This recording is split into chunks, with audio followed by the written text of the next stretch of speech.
Good morning सगळ्यांना। अंशिका आज चालली आहे फिरायला बाहेर। फिरून वगैरे आलो पण आम्ही काही व्हिडिओ घेतला नाही कारण आम्ही विसरलो। नंतर ना संध्याकाळी मामाने ही गन आणली होती तर अंशिकाचं तेच चाललं होतं पण तिला काही शेवटी गन चालवता आली नाही। आणि अंशिकाचे फ्रेंड्स आले होते सगळे तर सगळ्यांनी मिळून आईस्क्रीम खाल्ली। खूप छान, एवढ्या थंडीची आईस्क्रीम खाते अंशिका आणि तिला फार आवडते।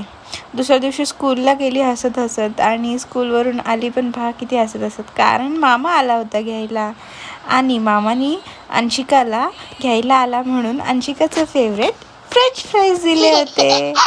मग अंशिकाने मस्त मस्त फ्रेंच फ्राईज एन्जॉय केले। मग आम्ही पिझ्झा मोमोज हे सगळं खाल्लं आणि अंशिकाला फार आवडला हा सगळा मेन्यू आणि आम्ही घरी निघालो। तुम्हाला जर अंशिकाचे व्हिडिओ आवडत असतील तर व्हिडिओजला लाईक करा आणि चॅनलला सबस्क्राईब करा। Bye bye.